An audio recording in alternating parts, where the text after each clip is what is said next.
Meus agradecimentos pelo comparecimento aqui à nossa casa para tratarmos do tema precatório e a visão do Supremo Tribunal Federal após o julgamento da ação direta de inconstitucionalidade 4357.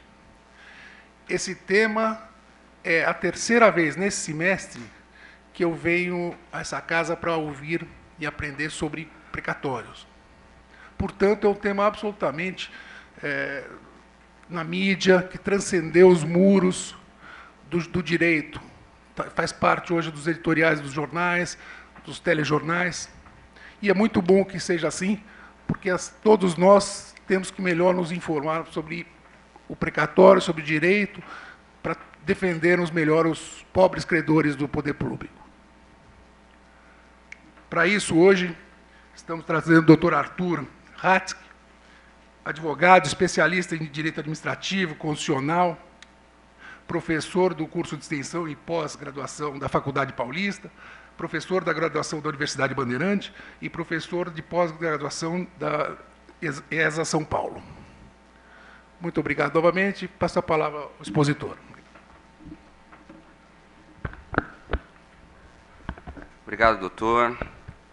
Inicialmente, gostaria de agradecer sempre o Departamento de Cultura e Eventos, que dá essa oportunidade, não só para vocês, mas para nós, palestrantes também, para poder dividir esses conhecimentos. Afinal, quando nós estamos sentados aqui, a ideia é sempre estar aprendendo alguma coisa do lado de lá e na própria mesa com a presidência. E o presidente Marcos Acosta também, que sempre nos recepcionou de uma forma muito agradável. Sem dúvida alguma, vocês que hoje estão aqui para dividir esse assunto conosco. Eu vejo aí foram alunos em graduação, da época de alguns anos atrás, quando eu dava aula ainda na graduação.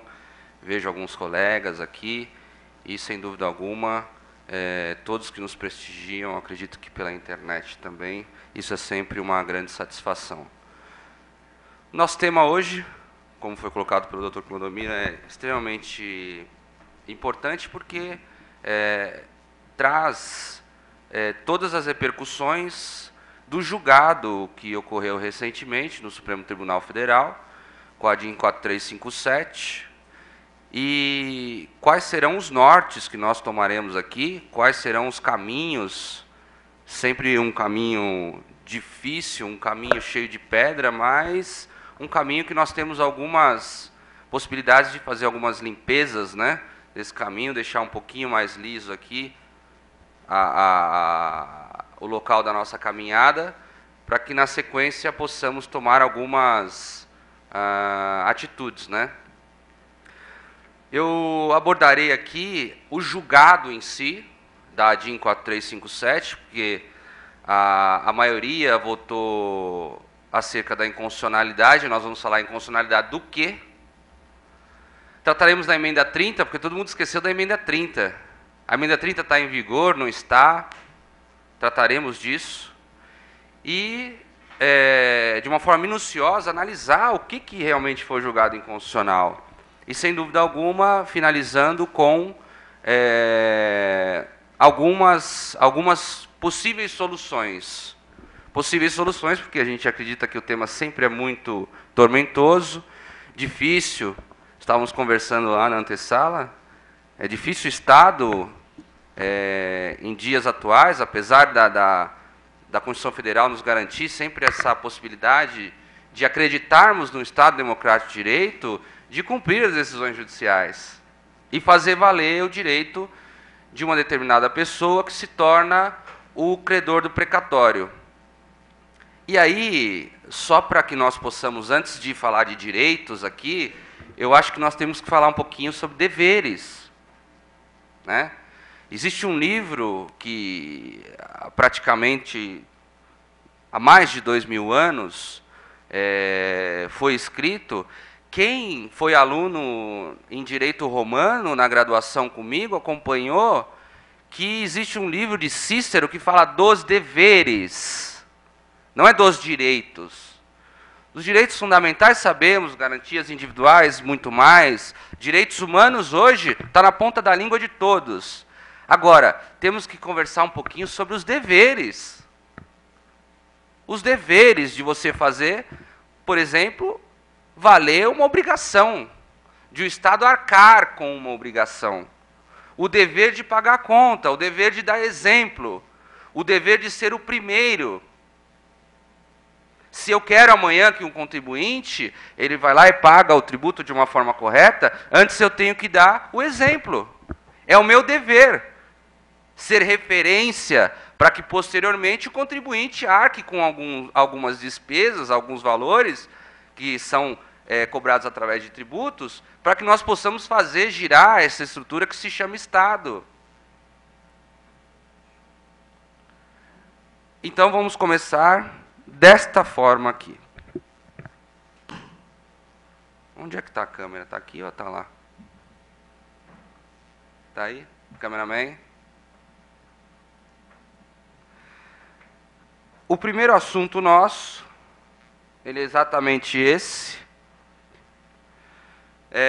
Aqui nós temos um caminho, eu tento mais ou menos direcionar para vocês. É uma caminhada, não sei se a gente vai cair naquela água, viu, gente? Tem uma passarela de madeira, para ver que realmente a discussão é complicada. A estrutura não é de concreto, ok? Que daria uma sustentação maior, mas aqui nós sabemos que quando tratamos de deveres do Estado, sempre o negócio é muito frágil, né? E nós vamos tratar de duas questões. A emenda constitucional, número 30, a emenda constitucional, número 62, e esse caminho, ou suposto caminho, que eu não sei se é para o céu, se é para a água, se é para o fundo do mar, para onde que é, afinal, com essa seta verde, que supostamente seria uma solução de todas essas questões, ou alguns direcionamentos do que efetivamente está acontecendo. Então vamos lá, porque esta ideia começa mais ou menos assim.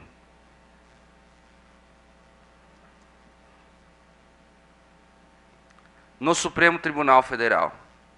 Esta casa que nos faz valer o direito, esta casa que julgou recentemente a ação direta de inconstitucionalidade 4357, esta casa que nos ensina, no julgado 4357, inconstitucionalidade por arrastamento. O que é essa inconstitucionalidade por arrastamento? Vejam, os dispositivos do ADCT, artigo 97, alguns foram julgados inconstitucionais. Por arrastamento, alguns outros. Qual a repercussão que eu vou ter isso na compensação de tributos, por exemplo? Esta casa que faz valer os nossos direitos e faz, sem dúvida alguma, através de decisões judiciais, valer os deveres do Estado. E aí, nós temos dentro dessa casa uma discussão muito interessante, porque quem acredita aqui, por favor, levante a mão, vamos ser um pouquinho participativo e rapidamente, que a emenda constitucional número 30 está em vigor ainda. Colega aqui, mais alguém? Olha lá, o colega pode estar certo, hein? E a emenda 62 está em vigor? Também? Ninguém entende que a emenda 62 está em vigor? Os outros colegas? Vamos estudar exatamente essas questões. Qual que é a repercussão? Foi julgado inconstitucional a emenda 30? Foi julgado inconstitucional a emenda 62 e por consequência haveria inconstitucionalidade da emenda 30? Isso que nós vamos analisar a partir de agora. Esta casa, através de um relator, uma pessoa que, quando eu falo aqui dos deveres do Estado, em leitura muito antiga e extremamente eficiente dos deveres, escrito por Cícero, a leitura deste livro em especial, eu vejo uma ideia muito próxima dos deveres na aplicação do direito dos julgados desse ministro, já aposentado, infelizmente, que era um voto extremamente favorável a contribuinte, a credor de precatórios, a nós, cidadãos, que pleiteamos os nossos direitos junto à Suprema Corte e nos insurgimos frente a uma série de situações que são extremamente danosas à sociedade. Mas antes de sair, ele deu o voto dele e a maioria acompanhou. Na ADIM 4357, que tinha o julgamento de várias ADIMs, estávamos comentando lá, encabeçados por associações de magistrados, inclusive, e ele coloca assim: fica evidente que o montante atual da dívida é resultado do descaso dos governantes com as decisões judiciais. Vejam, quem teve a oportunidade de acompanhar alguma outra palestra minha, eu já coloquei inúmeras vezes que este assunto, não estamos a falar aqui de questões políticas, em nada político, totalmente jurídico. Aplicação de uma Constituição, aplicação de dispositivos constitucionais, viabilidade ou não de recebimento de precatórios, possibilidade ou não de cessão de precatórios, viabilidade ou não na satisfação de um determinado tributo com o próprio precatório de uma entidade que é a mesma, a devedora e a credora. Então, nós estamos aqui a falar de uma questão estritamente jurídica, porque está encabeçado este assunto desde o ano de 1934, e vejam, nós estamos há quase 100 anos a discutir esse assunto em matéria constitucional. Em matéria constitucional, nós temos a tratativa do assunto precatórios desde 1934, constitucionalmente, falando. Agora, levando em consideração que não vivemos no estado do laissez-faire, laissez-passer, onde tudo se pode fazer, onde se tudo pode, se tudo faz. Onde não vivemos naquele estado em que Ferdinand Lassalle falou que uma Constituição é uma mera folha de papel. Aliás, compartilhando com a presidência e todos aqui, hoje, pela manhã, quando estava vindo para cá, na CBN, estavam discutindo uma questão voltada à Comissão de Direitos Humanos, a possibilidade ou não de aplicação dos direitos humanos nas questões dos presídios. Eu não vou entrar aqui na questão dos presídios, mas é uma questão pontual, porque presídio e pagamento de dívida do Estado, você faz uma comparação igualitária. Tudo é dever do Estado, ou seja, é dever do Estado criar presídios suficientes para que as pessoas estejam lá de forma digna. É dever do Estado arcar com as dívidas devidas para que as pessoas recebam seu dinheiro, seja assegurado seu direito de propriedade e automaticamente seus direitos fundamentais e os direitos humanos estejam em cumprimento de acordo com cortes europeias de direitos humanos, com documentos viabilizados através de acordos entre vários estados sobre direitos humanos, o que de fato não é feito. Então nós temos que dar efetividade à norma constitucional. E quando nós falamos em aplicação, em juridização da norma constitucional, ou de um determinado dispositivo para que possa ser aplicado de uma forma efetiva, ou seja, é aplicado o direito de uma forma em que faça valer aquele direito. Em que eu tenho uma satisfação no recebimento, por exemplo, de um determinado crédito. E aí, nessa linha, é que eu dou uma evidência a esse voto. Novamente, não de uma questão política, mas de uma questão jurídica. Porque quando você aceita assinar um determinado documento, você traz esse documento para o seu ordenamento jurídico. E aí, qual que é a leitura que nós fazemos de Estado, de ordenamento jurídico e tudo mais? Nós temos um determinado núcleo de pessoas. Determinado núcleo de pessoas que, reunida e politizadas, elas criam um determinado poder, que se chama poder constituinte.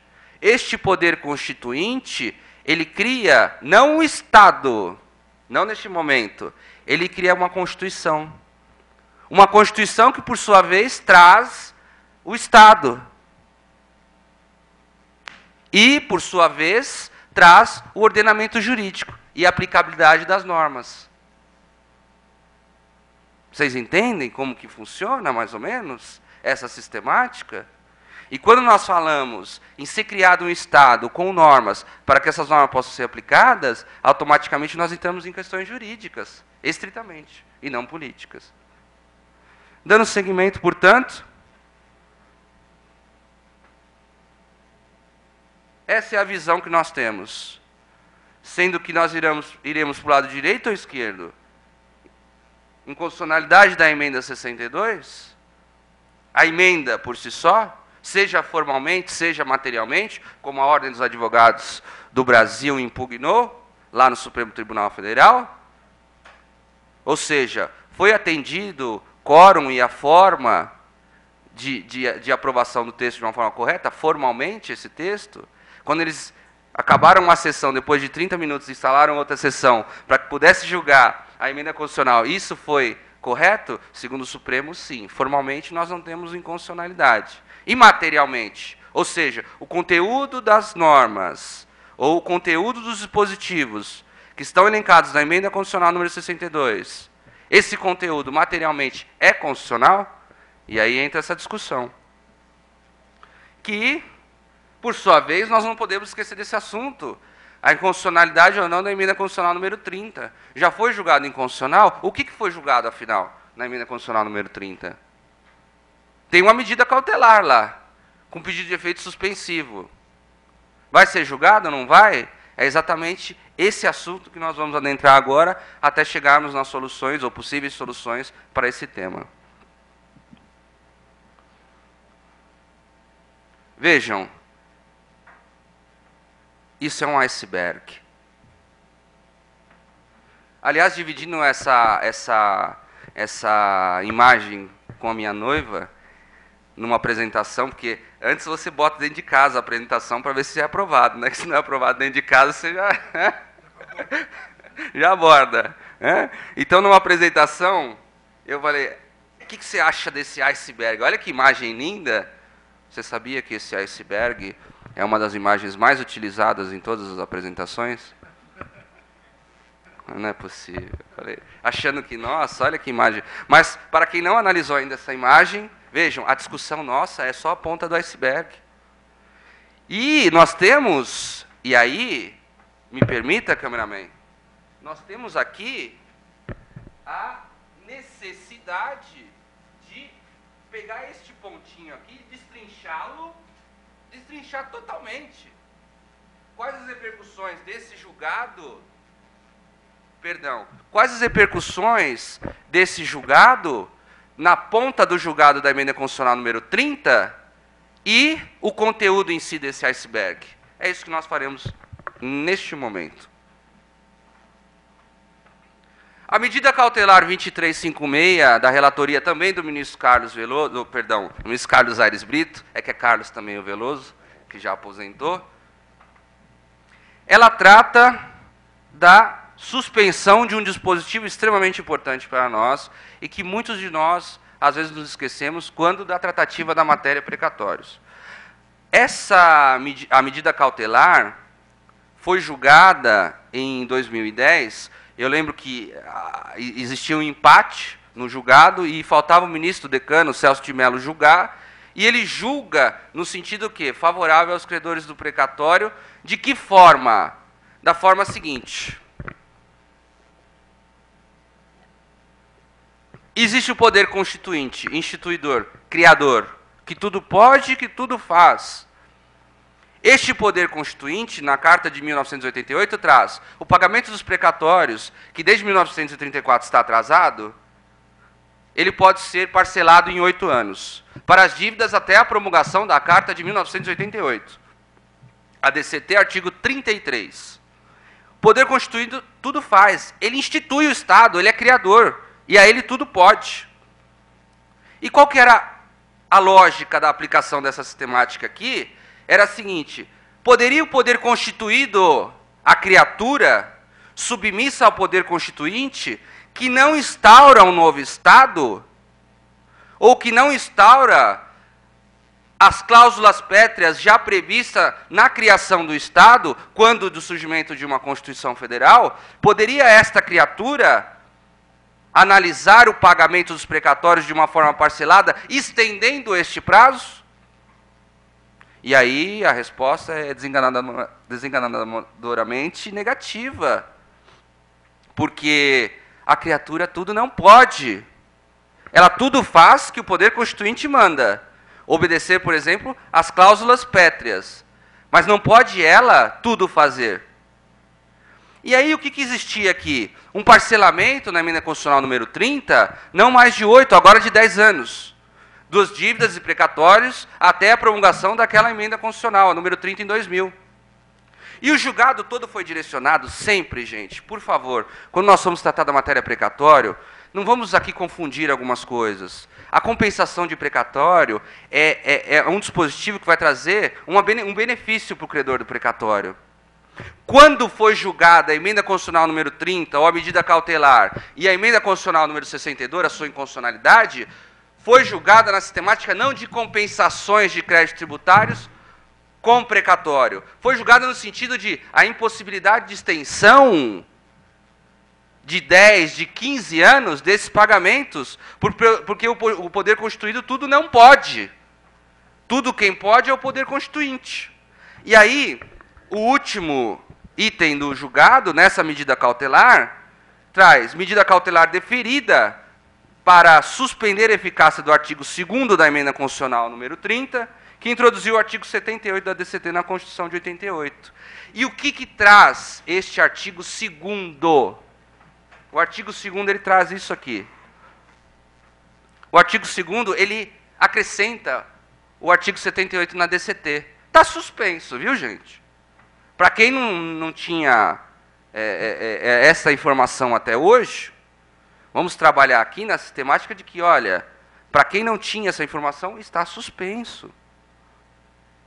Não há de se aplicar, vejam, na sistemática de pagamento de tributos, porque essa é a essência, esse é o mérito do julgado. Não foi julgado a emenda 30 para uma ação proposta pela Advocacia Geral da União, por exemplo, para que pudesse impedir a compensação de tributos. Isso não. Chegou através de um recurso extraordinário que já tem repercussão geral, da relatoria da ministra Carmen Lúcia, que está para analisar. Foi julgado a impossibilidade de aplicação desse dispositivo, por óbvio, na impossibilidade de estender o prazo de pagamento dos precatórios, porque ofenderia um direito adquirido, ofenderia uma sentença transitada em julgado, ofenderia o princípio da separação dos poderes, porque existe já um julgado favorável do Poder Judiciário, em que não pode o Legislativo simplesmente chegar lá e rasgar aquela sentença e criar uma nova sistemática. Nessa sistemática foi criado, exatamente nessa. Agora, tem uns pontos interessantes. Porque aqui no artigo 78 falava, ressalvados os créditos definidos em lei como de pequeno valor e os de natureza alimentícia, ou seja, créditos fundamentais, essenciais, para que a pessoa possa ter vestimenta, possa ter alimentação, a pessoa possa arcar com despesas ordinárias. Estes créditos de natureza alimentícia, para que a pessoa possa ter automaticamente o recebimento, este não entrava na sistemática dos 10 anos. Não entrava, porque a Procuradoria da Fazenda Nacional, a Advocacia Geral da União, eles alegavam exatamente o contrário. Olha, ressalvados os RPV e o precatório de natureza alimentícia. Ao contrário, ressalvados para não pagarem 10 anos. Por favor, façamos a leitura correta do dispositivo. Agora, no que toca às ações ajuizadas até 31 de dezembro de 99, por que não a ação ajuizada no dia 1º de janeiro de 2000? Ofende de uma forma direta a isonomia. Por óbvio que foi suspenso isso. Nós teremos que ver a sequência. A possibilidade, no parágrafo 2º que nós chegaremos, do poder liberatório do precatório, e a possibilidade de cessão de crédito. Isso, por consequência, também estaria suspenso? Nós teremos que analisar isso. E nós verificaremos. Parágrafo 2º.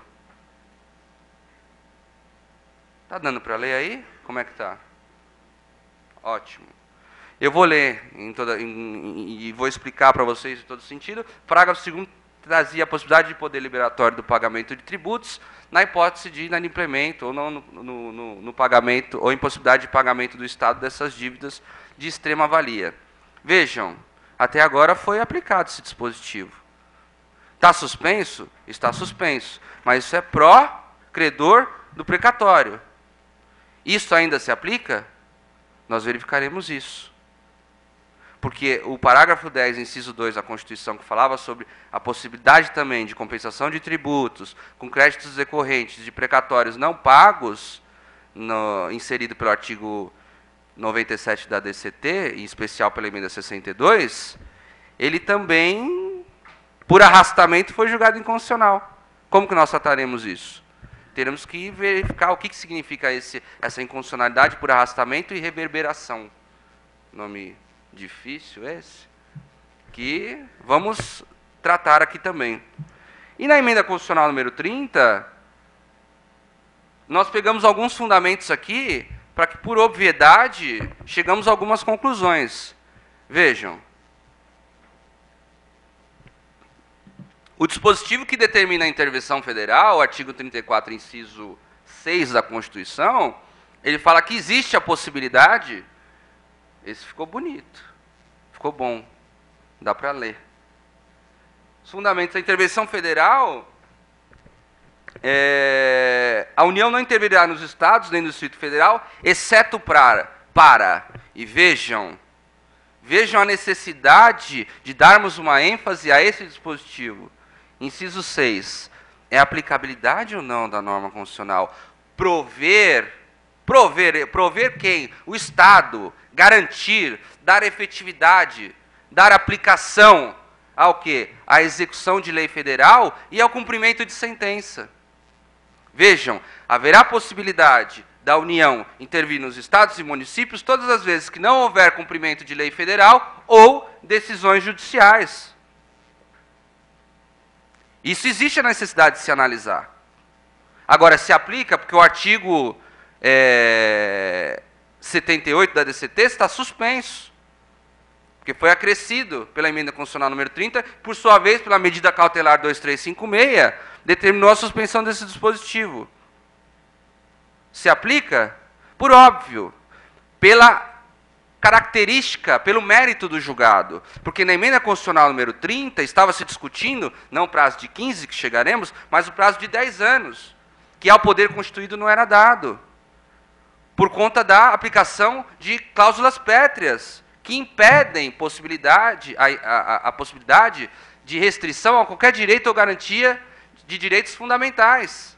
E aí voltamos à necessidade do Estado prover a aplicação do quê? De norma federal e de sentenças, que até hoje se aplica, ou que se deve aplicar, ou que se deva dar efetividade. Vamos, na sequência, a duas questões interessantes. Fundamentação através do direito de propriedade, artigo 5º, inciso 22 da Constituição, e limitação formal e material, que é o que tratamos aqui, basicamente, do poder constituinte e do poder constituído, e constituído por quem? Pelo poder constituinte, que criou uma Constituição Federal, por sequência veio esse Estado, veio o ordenamento jurídico, existe esse poder constituído, que ao poder constituinte, ele tem que ter uma limitação na hora de atuar. Ele não pode simplesmente ofender cláusulas pétreas, não pode simplesmente impedir ou criar situações de ofensas a garantias e direitos individuais. Isso não pode. Ofenderia materialmente a Constituição, e não formalmente, como discutimos aqui.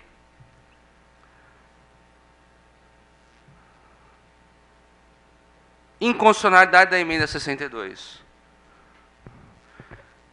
Temos colegas que manifestaram pela inconstitucionalidade da emenda 62.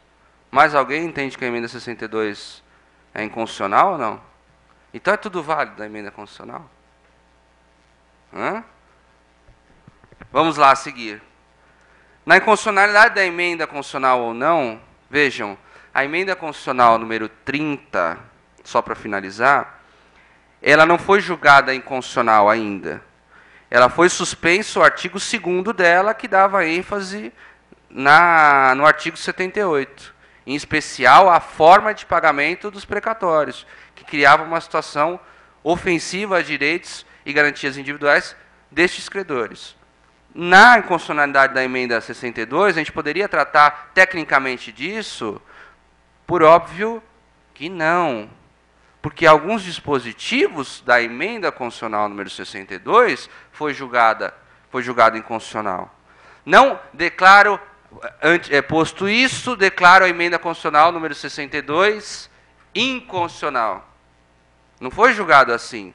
E nós verificaremos, vamos destrinchar agora, vamos trazer de uma forma minuciosa o julgado do ministro Carlos Aires Brito e procurar entender para que possamos chegar a algumas conclusões. E aí trago aqui outro iceberg. Esse é bonito também. Esse com mais detalhes, porque a emenda 62 trouxe mais detalhes também. A emenda 62 trouxe novos argumentos, novas questões, que por consequência nós temos que analisar também. A ponta do iceberg é o voto do ministro Carlos Aires Brito, e esta é a essência da nossa palestra, as repercussões que